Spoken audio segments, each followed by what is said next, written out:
በጣም የምትወጂው አበባ ምንድነው? ጽጌረዳ። ለምን? በብዙ ነገር ለምሳሌ ጽጌረዳ አበባ ብቻ ሳትሆን እሾህም አላት። ስለዚህ እንዳትወጋ በጣም ተጠንቅቀህ ነው የምትይዛት። አልገባኝም። በሴት ስለመሰልኳት ነው። ሴት ልጅ ልክ እንደ ጽጌረዳ አበባ ናት። ተጠንቅቀህ መርጠህ አስተውለህ ማየት አለብህ። አሊያ ሮጠ ቅርንጫፉን ከያዝከው እሾኩን ነው የምታገኘው። ስለዚህ ትጎዳለህ። አንቺ ደግሞ ከመፈላሰፍም አልፈሽ አስተማሪ ነሽ። እንደውም ከዚህ በኋላ ጽጌረዳ ሳይ ባንቺ ነው የምመስለው። እንደውም ስምሽን ጽጌረዳ ብዬዋለሁ። አረ እንደዛ ነው። ሄሎ የኔ ቆንጆ እንዴት ቆይሽ? አንተ ጭራሽ የራስን ስልክ አቆላምጠህ ቤሉልዬ ብለህ ሲታረጋለህ? ይሄን ብቻ ነው የጨመርኩበት እንጂ ስሜ ነው። ወይስ ስለዚህ ያስጠላል? አይ አይደብርም። እና ምን ያስቅሻል? ለምን እንደምስቅ እኔም አላውቅም። ምናልባት በጣም ደስ ስላለኝ ነው መሰለኝ የምስቀው። ሁሌም ደስተኛ ሆኝልኝ እሺ የኔ ባባ። አንቺ ላይ ሳቅ ብቻ ነው ማየት የምፈልገው። እሺ። እና ምን እያደረግሽ ነበር? ስለኔ እያሰብሽ ነበር አይደል? ሳትዋሽ። ተው እንጂ አልቀረብህም። እኔ እናቴ ለምንድን ነው የምታለቅሽው? ምናልባት መሲና ኑኑ ስለተባለ ይሆናል። መሲና ኑኑ? ማም ረፊ ከጠፋም ጦስሽን ይሰድ፣ ሌላ ይገዛል። አይሆንም። ማናችሁም ይሄንን የማድረግ መብት የላችሁ በጭራሽ። ቤሉል ረፈታ በሳጭኝ። እናንተም የህፃን ልጅ ድራማችሁን አቁሙ። ትልልቅ ሰዎች ነን። ኑኑ እኮ ልጅሽ ማለት ናት። እንዴት በተራ ነገር ክብርሽን ታጫለሽ? እሰይ ቤሉልዬ እና ይለን እውነት የአባቴን ቀን ይስጠኝ አንቺን ካልተበቀልኩሽ። አንቺ ጭራቅ። ሁለት እናትና ልጅ ሰይጣኖች ታያላችሁ። ይኸውልህ ቤሉል አንተ በማራ ትግባ። ሰላም ጤና ይስጥልኝ ውድ የእንግዳ ድራማ ቤተሰቦች እንዴት ናችሁልኝ? እንኳን ወደ ሰብለይቱ በሰላም መጣችሁ።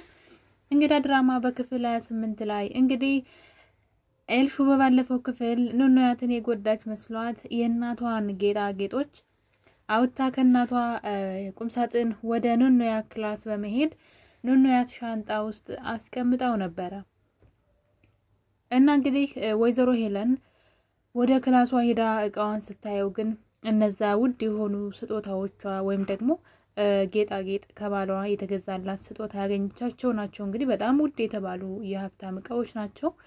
እና ወይዘሮ ሄለን እንግዲህ እንደምታውቁት እዛ ቤት ለሁሉም ሰው በማስመሰል ጥሩ ሰው በመምሰል ነው የምትታወቀውና ነገር ግን ይሄኛውን መቋቋም አልቻለችም።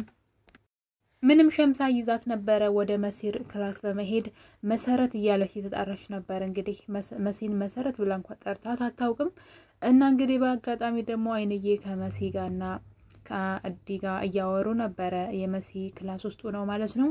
እናም የጮሆች በሩን ከፍታ በመሄድ መሲ ችግር ሳይፈጠር ቶሎ ብለሽ የወሰድሽውን እቃዬን መልሺ፣ ጌጣጌጦችን መልሺ በማለት መሲ ላይ መጫወት ጀምራለች። እንግዲህ እናትየዋን በመደንገጥ አረ መሲ እንደዚህ አታደርግም እባክሽ ሄሉዬ ምን ነክቶሽ ነው እንደተቀየርሽ በማለት እንግዲህ አይንዬ እሷን አይኗን እያየች ብትለምናትም እሷ ግን ይቅርታ አድርጊልኝ አይንዬ ካንቺ ፊት ላዋርዳት አልፈልግም፣ ነገር ግን እኔን ለማናደድ ብላ የኔን ጌጣጌጦች ወስዳለች ልጅሽ በማለት እንግዲህ አምረራ ስትናገር እያየን ነበረ።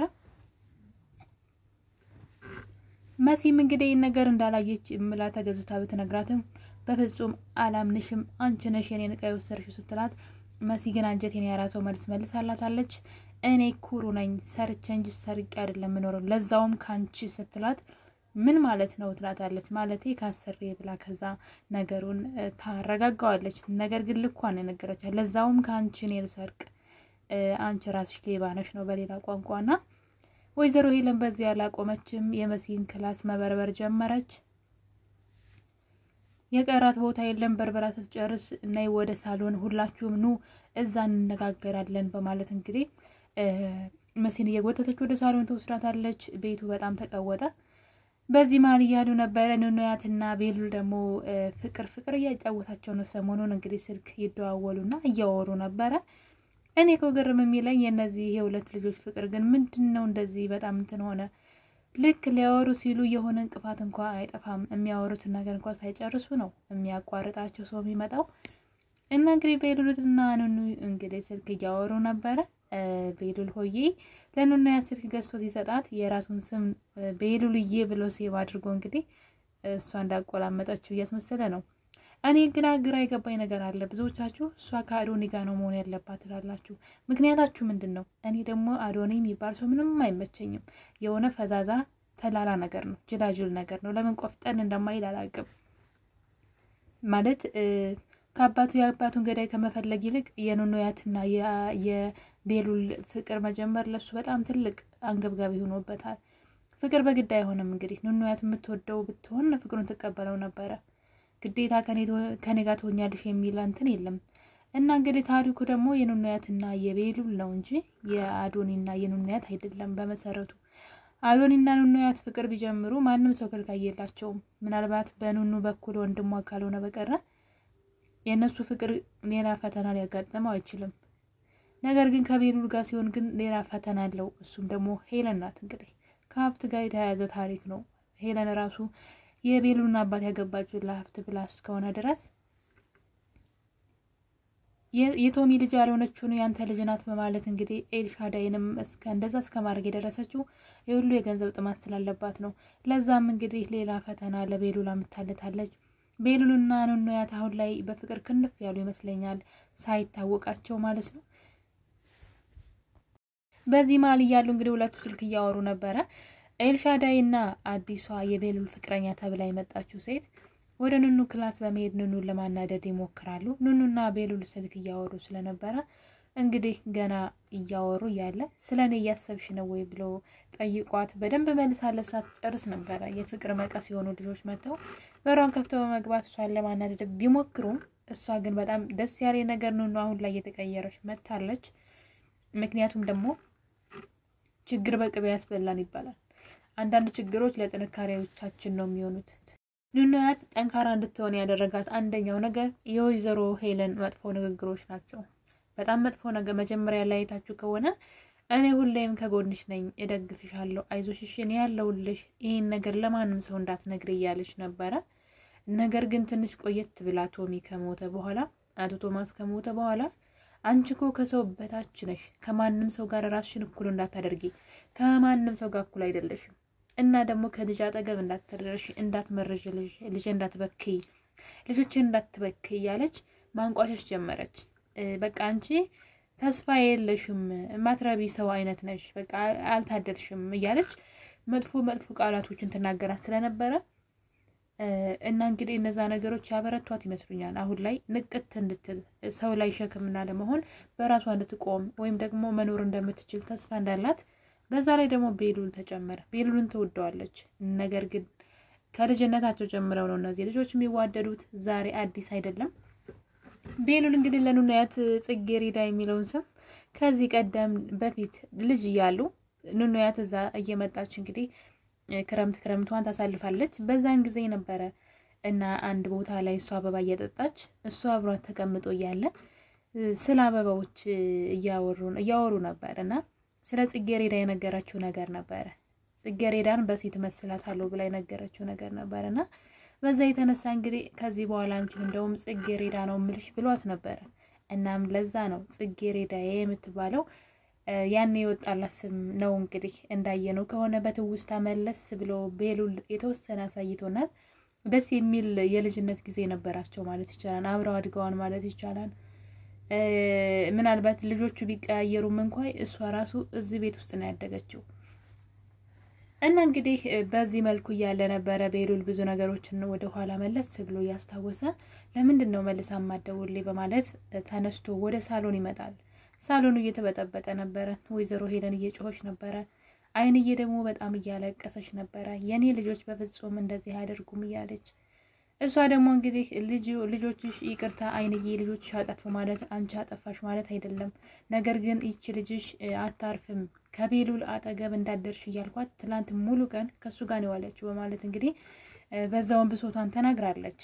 ይህ ሁሉ ስራ እንግዲህ የኤልሹ ስራ ነው እና እንግዲህ ቦርሳዋን እንድታመጣ ኤልሹ ትላካለች። እና የኑኑያት ቦርሳ እንግዲህ ይመጣል። ቤሉል ግን እኔ ሙቼ ነው ቁሜ ሰው ቦርሳ የሚከፈተው እና ወይዘሮ ሄለን ደግሞ እኔ በጣም አከብርሻለሁ ላስቀይምሽ አልፈልግም፣ ግን እያደረግሽ ያለሽው ነገር ላንቺ ለክብርሽ ራሱ አይመጥንም እረፊ ብሎ ቢላትም እሷ ግን ስለዚህ ነገር አይመለከትህም፣ ንብረቶች ናቸው ባሌ ገዛልኝ ማስታወሻ ነው እያለች እንግዲህ መጮህ ስትጀምር ችግር የለውም ከዛም የተሻለ መግዛት ይቻላል፣ ስለዚህ ታይ እንደዚህ አታድርጊ። እኔ ለአይንዬ የነገራት ነገር አይንዬ እናቴ ያንቺ ልጆች በህይወቴ እንዳንቺ አይነት ልጆች ስርዓት ያላቸው አይቼ አላውቅም ብሎ እንግዲህ ልቧን በደስታ ሲሞላ አይተናል። መጀመሪያ ላይ ሲመጣ ቤሉል የሆነ ፍዝዝ ያለ ነገር ምናምን ነበር የመሰለን። በጣም ጥንቁቅ ልጅ ነው በነገራችን ላይ በጣም ጎበዝ ነው። እና እንግዲህ አይከፈትም ቢልም ግን ኑኑያት ግን አይ ስጣትና ይከፈት ይታይ ትላለች። በዚህ መሀል ኤልሻዳይ ቢገኝብሽ ምን ልታደርጊ ነው ትላለች። ኤልሹ ስራዋን ስለምታውቅ ነው እንደዛ ያለችው። ኑኑያትም እንግዲህ ይሄ ነገር ከኔ ከተገኘብኝ ራሴን አውቃለሁ፣ ከኔ አይገኝም፣ ከተገኘብኝ ከነ ቤተሰቦቼ እቀን ሰብስቤ ከዚህ ቤት ወጥቼ እሄዳለሁ ነው ያለቻት። እና እኔ አንድ ነገር ግን እየጠረጠርኩ መጥቻለሁ። መሲ ልትጠራት ወደ ኑኑያት ክላስ በሄደች ጊዜ ስልኳ ከልብሷ ላይ የኑኑ ስልክ ይወድቃል እና በድንጋጤ ስልክ የታገኘች ስትላት ቤሉል እንደሰጣት ስትነግራት በይ ስልኩን ደብቂ ደግሞ ይሄ ሌላ ጣጣ እንዳይመጣብን ብላት ነበረ። በዛን ሰዓት እንግዲህ ኑኑ ምናልባት ስልኩን ለመደበቅ ወደ ቦርሳዋ ስትገባ ያንን ጌጣጌጥ ሳታገኘው አትቀርም እና ወደ ቦታው ሳትመልሰው አትቀርም ብዬ አስባለሁ። እርግጠኛ ነኝ እንደዛ ይሆናል ብዬ ተስፋ አድርጋለሁ። ምክንያቱም ጌጣጌጥ እንደጠፋና እነሱ እንደተጠረጠሩ መሲ ነግራታለች። ምናልባት ኑኑ ሻንጣዋን ቼክ አድርጋ ይሆን? ምክንያቱም ኤልሹ አታርፍም ብላ ስለምታስብ እኛ ከተጠረጠርን ብላ ወይ ስልኩን ስታስቀምጥ አይታው ከሆነና ወጣው ካልሆነ በስተቀር የኑኑያት ሻንጣ ውስጥ ግን ጌጣጌጡ እንዳለ ሁላችንም እናውቃለን። ነገር ግን ይሄ ድራማ እንግዲህ እዚህ ፓርት ላይ 2 ቀን ነው የጨረሰው ማለት ይቻላል። አንድ ወርቅ ጠፍቶ እውነቱን ለመናገር ዙሪያ ጥምጥም እየሄዱ እንግዲህ ለሶስተኛ ጊዜ አራዝመውታል። እና የኑኑያት ሻንጣ እየተከፈተ ያለ እንግዲህ ክፍል 28 አልቋል ማለት ነው። የኔ ቤተሰቦች የኑኑያት ሻንጣ ውስጥ ጌጣጌጡ ይኖር ይሆን ወይስ እኔ እንዳሰብኩት ቀድማ ወጣው ይሆን? በቀጣይ ክፍል በክፍል 29 የምናየው ይሆናል። ሁላችሁንም ከልብ ያመሰግናለሁ። እስከዛው ድረስ በክፍል 29 እስከምንገናኝ ድረስ ቸር ቆዩልኝ።